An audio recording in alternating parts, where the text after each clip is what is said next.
It is 69 days till the man burns, and today we're talking about bringing kids to Burning Man. And I don't actually have any kids to bring along with me, so I reached out to some burners to get their thoughts on it. It's a good idea to not be a first timer and bring your kids. Burning Man is like a PG-13 film, parental guidance.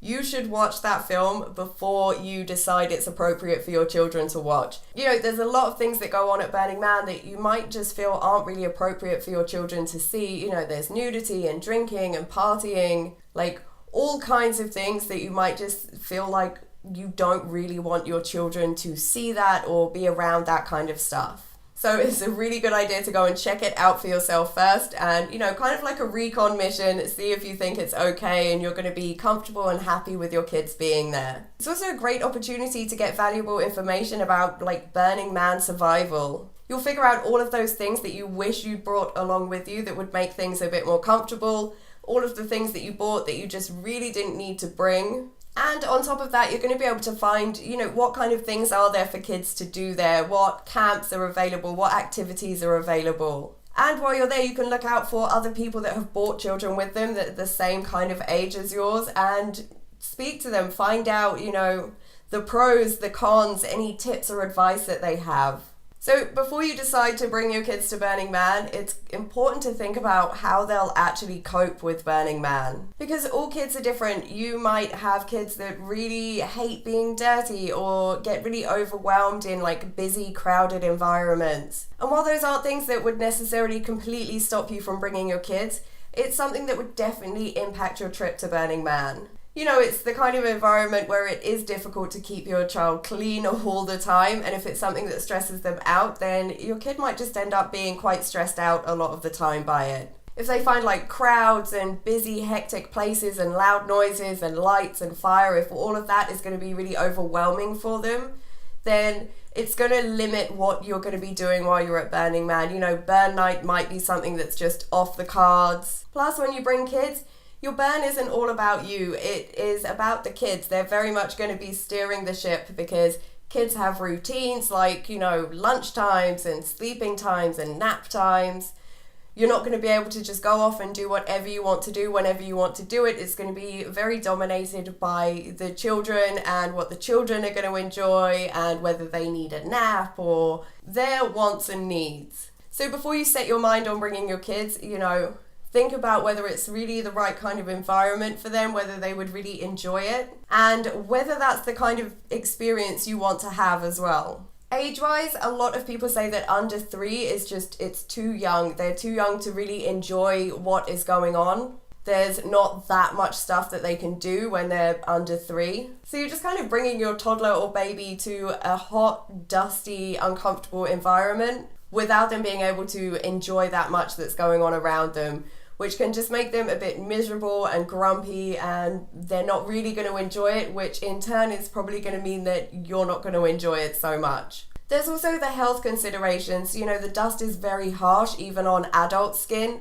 So on, you know, babies and toddlers' delicate skin, on their lungs, things like that, it's, you know, not the best environment. And I imagine it's very difficult to get them to keep on like dust masks and goggles and things. But there are people that bring children younger than 3. There are people that bring babies. If you are planning to bring a child that is under 3, I would suggest doing some extra research into it, especially the health considerations, just to make sure you really know what you're up against and you can be prepared for that. Before Burning Man, it's a good idea to have a chat with your kids about it. If they're kind of too young for a talk about it, then, you know, show them videos, show them pictures, so that they get an idea of, you know, where it is you're taking them and what it's going to be like. And also you'll be able to kind of gauge if it's something that they are excited to do. Tell them about the stuff that you can do there, what it's like there, and about any kind of concerns that you have. I think for a lot of parents, nudity is a concern, because there's kind of that age where you teach your kid, like, it's not okay to be nude in public, and then you're taking them somewhere where it is okay to be nude in public, and that can be confusing for the kid. So it's a good idea to explain that to them, and maybe to get them used to it, take them places where they'll see nude people, but it's like in an environment where it's not weird to be nude. So you could take them to the swimming pool, and then, you know, in the changing rooms when you're getting changed, if there's cubicles, don't go in them, you know, get changed with everyone else in the outside bit. So they start to kind of see nude people and not see it as some strange, weird, big deal. It's a good idea to prepare your children for kind of emergencies at Burning Man. So things like dust storms or getting lost. Anything that you kind of want them to know before they get there, because you don't want to be like in a dust storm and trying to teach your child how to put on their dust mask and their goggles and things. And, you know, make a game out of it so they see it as like something fun that they're doing, not something like, oh no, we have to like do the dust mask thing again. You know, build like a blanket fort or something and have like drills where they have to like quickly put on all their gear and get in the blanket fort. Then hopefully when you're at Burning Man, if you are in a dust storm, the kids are going to be really prepared, they're going to know what to do, and it's going to feel really normal to them to just do what they need to do. Because I can imagine as a kid it can be a bit scary to be in a dust storm for the first time. With getting lost, a lot of parents will give their kids like a tag, or they'll write on their arm like their camp location and their name so that their lost children can be returned to them. Hopefully none of your kids end up getting lost and needing to know how to do this, but again, it's a good idea to prepare them in advance. So, you know, teach them to show their tag to someone or their arm if you're writing it on their arm if they get lost, so they already know the procedure for doing that. If you plan to set up meeting points if you get separated from each other at Burning Man, and you don't do that back in the real world, then it's probably another thing that's worth kind of teaching them how to do in advance. Because Burning Man is going to be a strange, unfamiliar environment to them. So the more you can prepare them for things like that, the better it's going to be. And like I said, try and make it fun and like a game so that they're not like afraid of getting lost or something. You don't want them to go into it like full of fear about dust storms and getting lost. You want them to feel like it's just something that they need to know how to do. And obviously if your kids are a bit older, you might not need to do like drills with blanket forts and stuff. You might be able to just sit down and have a chat with them about things like that. A lot of people like to turn up as soon as the gates open, and you know that results in huge traffic jams where you are just sitting in the car for hours, crawling along, waiting to get in.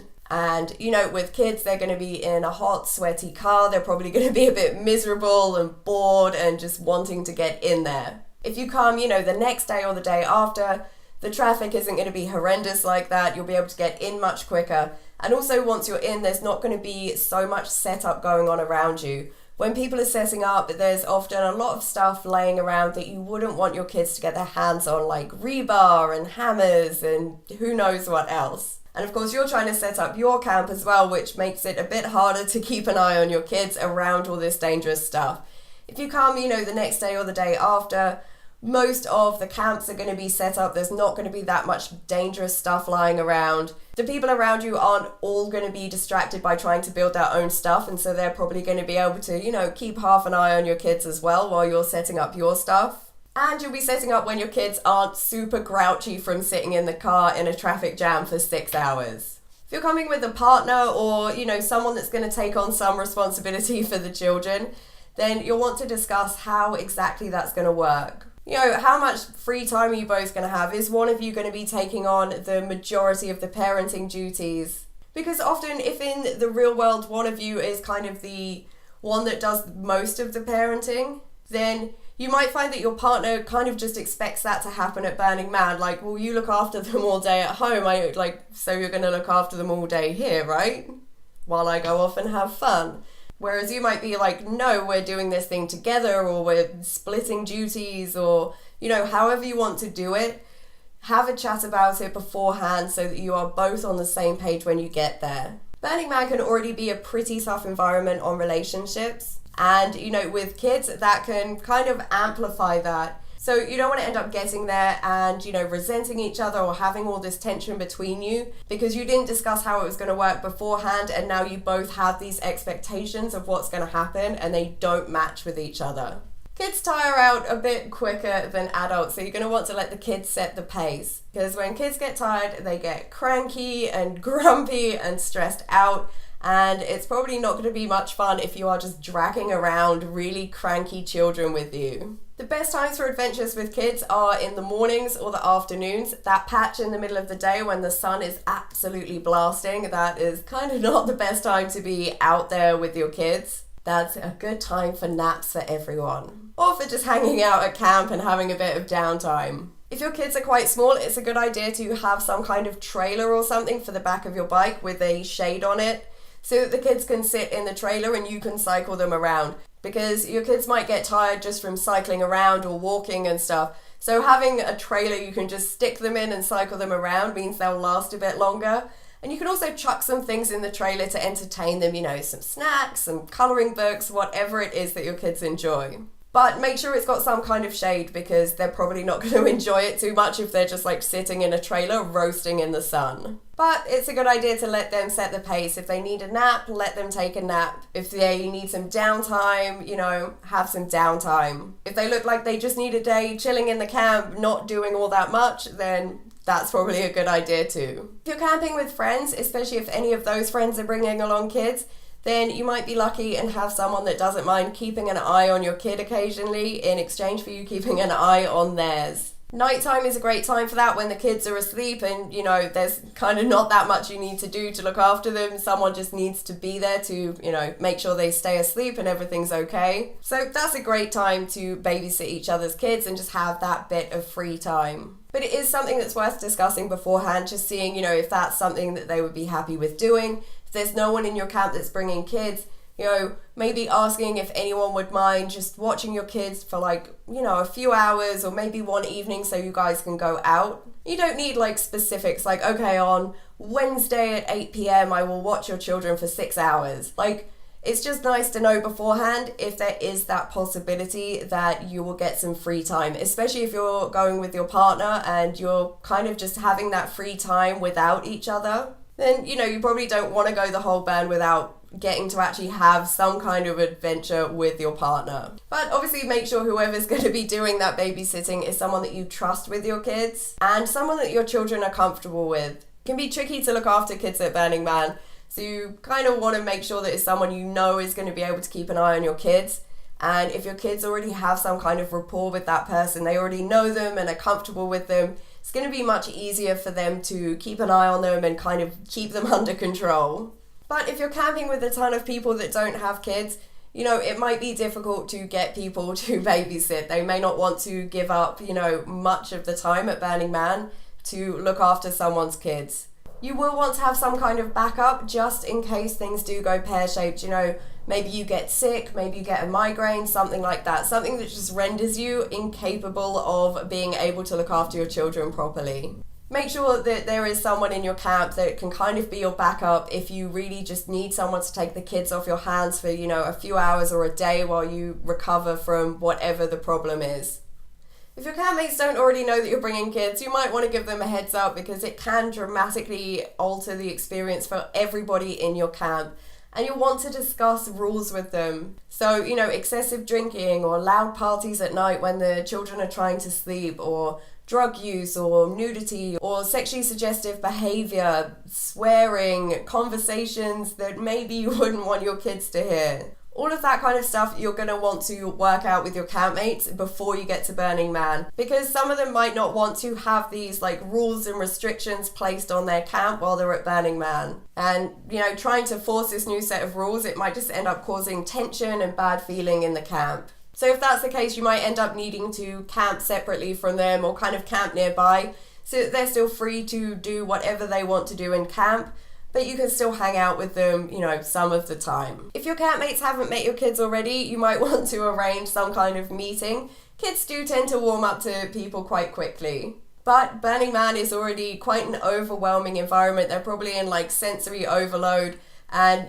meeting a ton of new people might just be a bit much for them. So if you can have some kind of meet-up beforehand where the kids get to meet all of your campmates and hang out with them and just get comfortable being around them, then it's going to be much easier when you turn up at Burning Man and they already know who all these people are that are staying in the same camp with them. You probably don't want your kid going into hiding behind your legs shy mode, or them just being really stressed out by all the strangers around them all the time. You need to keep track of your kids all the time at Burning Man.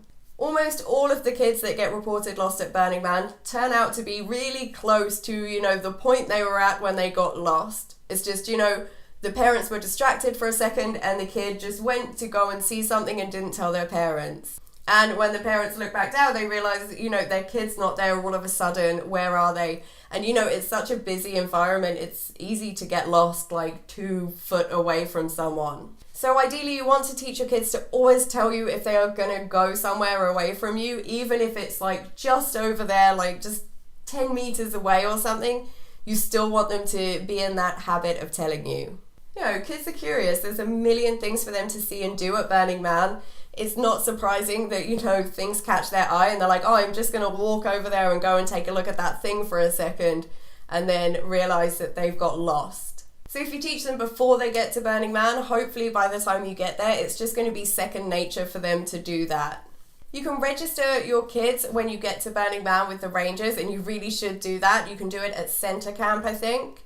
And they'll get like a wristband with their name, your name, camp location, things like that on it, so that it's much easier for the rangers to like reunite lost children with their camp and their families. And while you're registering them, it's a really good opportunity to, explain to your children about the rangers and familiarize them with rangers and what they need to do if they get lost. Teach them how to recognize a ranger, like the uniform they wear, what they look like, what they do, what their job is, to help people.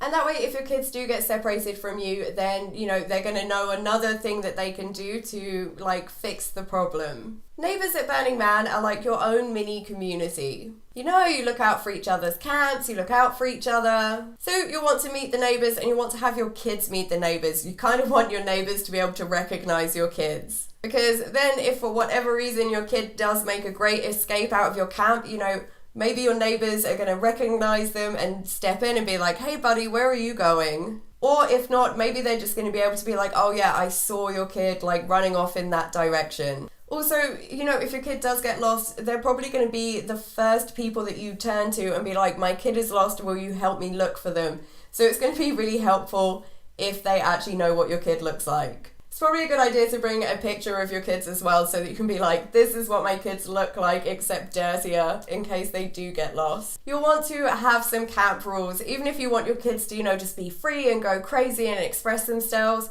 you still want that, those safety things in place. So things like having a very clear boundary around your camp. If you can make it something physical that the kids can actually see, that's even better. Because then you can set a rule, you are not allowed outside of the boundary of the camp without permission. Even if you're bringing older kids, you probably still want rules like that. Like if you are going out of camp, someone in camp needs to know exactly where it is you're going. And you need to figure out who in camp can actually give permission like that. Can they just go up to anyone that's camping with you and be like, hey, I'm going somewhere, and they'd be like, yeah, okay, see you later? Or does it specifically have to be like you or your partner, or just, a certain group of people? If you're going to have a group of people that can kind of give your child permission to go places, then you might want to have a camp whiteboard that they can write it on, so that you always can just look at the whiteboard and know if your kid is in camp or out of camp. Because, if there's a group of people doing it, there's a chance that that message won't get passed back to you, and you don't want to panic and be like, oh, my kid's lost, they've escaped from camp and they're lost. When in reality, they did get permission from an adult, but that adult has fallen asleep and not passed on the message, or has gone off somewhere and hasn't passed on that message. You probably want rules about what is and isn't off limits when it comes to your campmates' things. So, is going in someone else's tent, is that considered off limits? Is playing with other people's stuff, or playing dress up in people's costumes, or messing around with things that they find that don't belong to your family or them, is that okay? Can they eat whatever they want from the food supply? If they're being looked after by a campmate and you're not at camp, can that campmate take them out on an adventure somewhere? Or do they need to stay in camp? You don't want to end up in a situation where your kids lost something or damaged something that belongs to someone else, when that person was like, well, I really didn't think that your kids would be playing with that thing because it's not theirs, it's mine. Young kids often don't have that kind of sense of how easy it can be to break things or the cost of things. So, if maybe one of your campmates is a photographer, you probably don't want your 5-year-old getting hold of their expensive camera. Likewise, you will probably want some rules for the grown-ups in your camp. Things like, if you're drinking a beer, don't leave an open beer somewhere where a kid can get hold of it. If you're cooking, don't put down a knife somewhere where one of the children could reach it. things like that. When you have children, all of these things are really obvious to you, but when you don't have children, you don't think so much about things like just putting a lighter down somewhere where it would be in reach of a child, because you're not used to having, children with their tiny hands grabbing things. Ideally, you will want your kid to have their own little mini survival pack. I mean, you will probably be carrying around most of their stuff for them, poor you, but they should have basic supplies themselves. And one of my friends told me the easiest way is to just have a small pack for each child and, have some sun cream, a hat, their dust protection, water, and some snacks. So it's not a super heavy bag, but if they're ever going out of camp, maybe one of your campmates is taking them, maybe you're taking them and you're just concerned they might get separated from you, then if they have their own pack, they've got all of those supplies that they would need until you get back to camp. This is especially good for older children that, are able to carry their own bags. And you might want to have it as a rule, like, you can't leave camp without your bag, even if you're just going to the Portaloos. Because, you can think you're just going to the Portaloos and you end up seeing something, you end up being out for an hour or 2 hours when you thought you'd only be gone for 10 minutes. Popping a map of Black Rock City with a big X where your camp is another great tip that someone gave me. So, it makes it much easier if for some reason the wristband's off, the tag's fallen off, the camp location's smudged. The kid has a map of exactly where your camp is and it's going to be much easier for them to be brought back. So when you go out of camp, there's going to be even more rules than in camp because, you're in no man's land. There's all kinds of hidden dangers out there. So obviously you still want that rule where if they are going to go anywhere that's away from you, then they need to tell you, even if it's only like just over there to look at that thing, they should be telling you that before they go. If you see enclosed camps, it's a good idea to get your children to get permission before going into them, because sometimes they are enclosed for a reason. It's because there's things going on in there that you maybe don't want your children to see. Probably want rules about, just suddenly like running out into streets or on the player where there's potentially art cars that might be moving around. It's kind of like is it the Green Cross code? The one like stop, look, listen. You probably want something like that because, there's bicycles, there's art cars, there's all kinds of things that can kind of suddenly like appear. So you don't want your kid to go running out in front of one of them. And you want to be quite careful with art because there's amazing art. There's loads of pieces that, you can climb on and fire shoots out of it. But, kids don't always have quite as much common sense as adults. Just think of any rules that you might have, anything that's just going to, keep your children nice and safe and happy and prevent them from getting lost or hurt in some way. Sounds like it's so hard to bring kids to Burning Man. You just feel there's like danger everywhere. Ultimately your kid's safety is your responsibility because there are just so many potential dangers that can come out of nowhere, bikes, mutant vehicles, clambering around on art, fire shooting out of things, the sun, the player dust, like there's so much. It's a good idea to teach kids landmarks so that they know how to get back to your camp. So on your first trip out, point out landmarks to them that they can kind of use to navigate a bit. Like if there's a theme camp at the end of your street that has like a huge unicorn on it, be like, okay, hey, look, the big unicorn theme camp. And then when you head back to camp, try and get your kids to like navigate you back to camp using those landmarks. It's especially good for older kids if they're going to be kind of going out on their own to be able to navigate themselves through landmarks.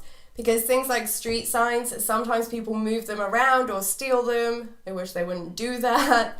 But them being able to kind of spot landmarks and be able to navigate their way back home is a good idea. You'll probably want to have quite a nice camp setup if you're bringing kids. Some people swear by bringing RVs so that the kids can sleep inside the RV. Or, just so that you have somewhere that you can keep the kids cool in the day or just keep them inside kind of away from all the activity and the heat if things are a bit overwhelming for them. Some people swear by having swamp coolers and things like that, just a way to keep the kids a bit cooler. You'll definitely want to have a nice big shaded area so that when you are just hanging out in camp, they have quite a lot of space to, run around and play. Because if your camp's super small and you don't have good shade, it's going to be quite hard to keep them entertained when they're just in camp. You'll also want ground cover because the player dust is very harsh And, you know, kids like to sit on the floor and roll around and stuff. So it's going to be really harsh on their skin if they're just kind of rolling around in player dust all the time. Having some comfy spots under your shade is great as well, because it means, you know, if your kid just wants to pass out and have a little nap, then there are spots for them to do that. It doesn't always have to be like a scheduled nap. They can just kind of have a nap when they're tired, just like fall asleep wherever they are. And if your kids are young, you'll probably want to put some effort into child-proofing your camp a bit. You know, making sure that anything that they shouldn't be getting their hands on is somewhere higher up, or it's in, you know, a closed box that they can't just open up themselves, or put away in bags that they can't get into. If you can make your camp really recognizable, then that's going to be great. You know, kind of like with the landmarks thing, if you have something on your camp so it's really easy to spot, like, okay, this is our camp, there's a huge like flag, or there's something about it that makes it really stand out, then it's going to be much easier for your kids to locate your camp if they are out and about. And get your kids in on it before Burning Man. Get them to help make things, make decorations and stuff for your camp, so that they really know what everything looks like, because they helped you make that thing. You also want to bring along entertainment for when they're just having some downtime. You know, like the super sunny hours of the day, right, slap bang in the middle, when you don't really want to have them out in the burning hot sun. Someone told me that bringing crayons is useless because they just kind of melt. So stick to pencils and stuff if you're going to be doing colouring in. But you know, whatever kind of stuff your kids are going to enjoy, so colouring or puzzle books, games, crafty things, anything you can think of that, you know, they're just going to really enjoy sitting in camp and doing those things with you or with someone else. Bringing along some special treats is a good idea as well, for if your kid is just having a bit of a rough time, they're a bit overwhelmed and stressed out. Being able to kind of whip out their favourite drink, or, you know, a snack treat that they really love, it's probably going to cheer them up a bit, boost their mood, make them a little bit happier and less grumpy. And it doesn't have to just be food and drink. It could be, you know, their favourite book, or their favourite teddy or blanket or toy. Just something that, you know, is kind of comforting for them. With dust masks and goggles, it can be a bit tricky to actually get kids to wear them, because even if you've done all that prep before and they know they need to put on their goggles and their mask, they might not want to do it quite so much when they're at Burning Man, because, you know, it's hot and sweaty and dusty, and it might just be really uncomfortable. And it's the kind of thing you really don't want to be like fighting with your kid about if they're trying to like rip off their goggles or their dust mask in a dust storm because they don't want to wear it. So try and bring along some options, you know, maybe some proper dust protection goggles like motocross ones, some swimming goggles. For masks, you know, maybe have a proper mask, some bandanas, just some different things. So if they are finding that those goggles are just really uncomfortable and they don't want to wear them, you have an alternative with you. If you get your kids involved in like decorating things like their goggles and their dust masks, they'll probably be a lot more likely to wear them, because, you know, they'll want to show off their amazing decorating skills. Sun cream is really important for everyone, but especially for kids. So make sure you get a new one with a really high SPF. A lot of people don't realise that sun cream can actually go out of date. So you don't want to be dragging along, you know, the one that you used last summer, a year ago, because when you get there, you might find out that it's not actually working properly. It's a good idea to test out the sun cream before you go as well. Like, make sure it's not irritating to their skin, make sure it doesn't like get in their eyes and sting their eyes when they sweat. I think you can get ones that are specifically for using on the face that won't sting your eyes, or you can get like a sweatband or something so that if they do get wet or they're sweating or something, the sun cream isn't just going straight into their eyes, the sweatband's absorbing it. Shade as well is very important.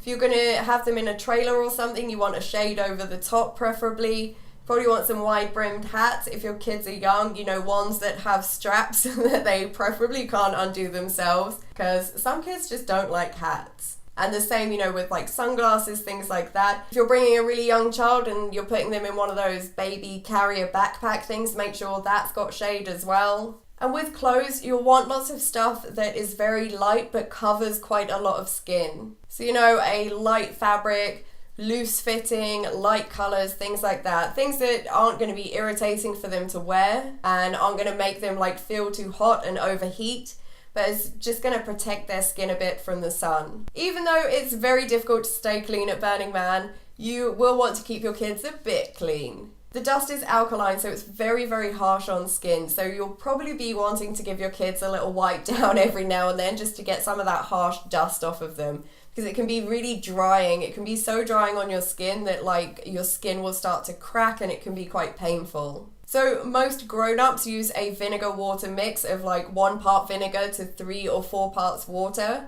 So you could use the same on your kids, but you might want to dilute it a little bit more so it's not quite as harsh. And obviously once you've given them a good clean, give them a good moisturize as well, because vinegar is probably not that great for your skin either. Having some kind of setup for keeping your kids clean can be good. You know, if you don't want to set up a camp shower or anything, then just having like a basin that they can stand in while you like dump water over them and give them a bit of a clean, that can be quite a fun little player bath time thing for them.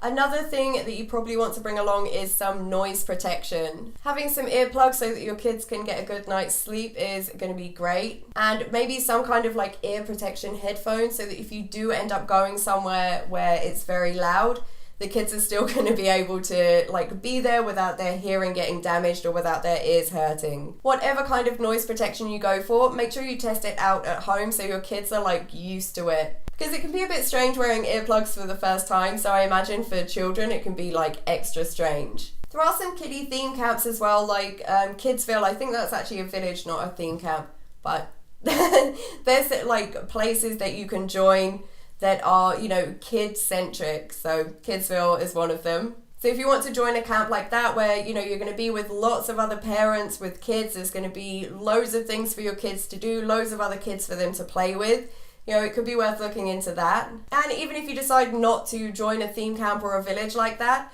it can be a good idea to kind of camp near to them so that you have somewhere close by that you can take your kid for like adventures and activities and that kind of stuff. And it's really nice for kids at Burning Man to just meet a ton of other kids that they can play with. Even though if you're bringing kids to Burning Man, it's very much about the kids, you do need to look after yourself as well. None of you are going to have a good time if you are hungry or dehydrated or overtired or stressed out. So even though you're going to be focusing a lot on your children's needs, don't forget about your own as well. You know, if you're dehydrated, then it can make you very snappy and irritable. If you feel like you're having those kind of moments where you're just getting very snappy or you're very irritated or you're just not really feeling yourself, then, you know, you might need to just like take some time, drink some water, rehydrate, have some food, do whatever it is that you need to just get yourself back on your feet. If you are at camp with other people, it might be a good time to just ask one of your campmates to, you know, watch the kids for a couple of hours while you just kind of get yourself together and have a nap and recharge a bit.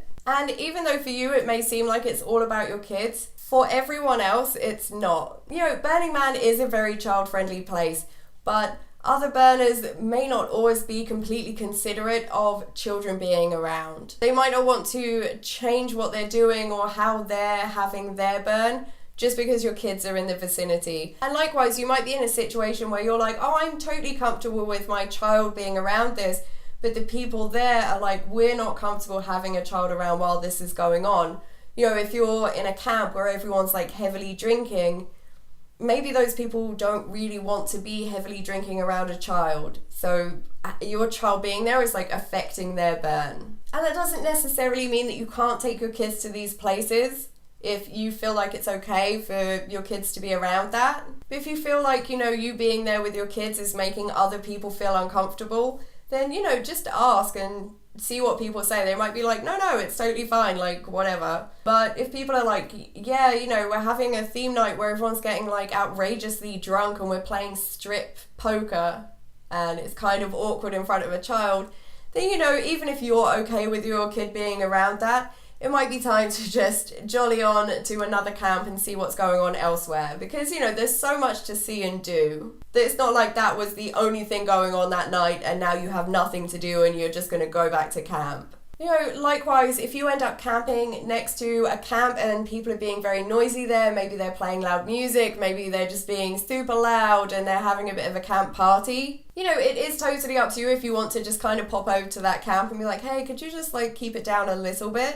You know, and maybe they're just unaware of how much noise they're making or something. They'll be like, oh yeah, sure, sorry, we didn't realize how loud we were being. But, you know, don't expect everyone around you to change the way that they're doing things because you brought your kids along. I know it sounds really harsh, but you decided to bring your kids along to it, and you can't really expect, you know, everybody around you to change what they're doing because you decided to bring kids. You know, your neighbors may not want to stay quiet every evening because your kids are trying to sleep, because they probably didn't consider that when they were coming to Burning Man. They probably weren't like, yeah, we're going to end up camped next to a group of children, and so we're, you know, going to have to be really quiet in camp, or we're not going to be able to swear or be nude or do all of these kind of things that they want to do. You will want an exit strategy. There is the possibility that just everything will go pear-shaped, and for some reason you will want to leave at like a moment's notice.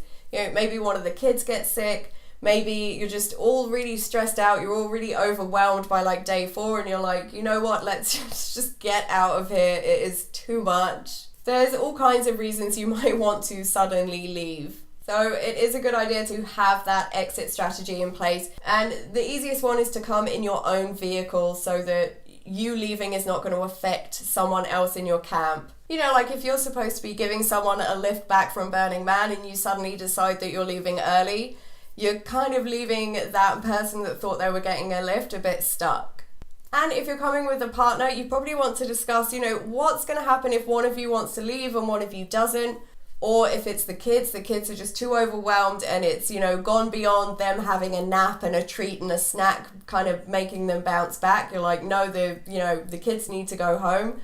Like, what's your strategy? Are you both going to go? Is one of you going to stay? Like, how are you going to work out that situation? So I'm sure that I have missed loads of stuff. I feel like half of this video was about like, your kids are going to get lost and it's so dangerous. Like, how are you going to protect them? But really, like, not that many kids get lost if you just, you know, keep an eye on them and really pay attention. But anyway, I'm sure that I have probably missed a load of stuff. So I'd really love to hear what you guys think, what your tips are for bringing kids. If you've got any, like, amazing advice for anyone out there that's thinking of bringing kids, please let us know in the comments. And if you decide to bring your kids along, good luck. I hope you all have an absolutely amazing time. And if you see me at Burning Man, come and say hi to me. Bye, guys.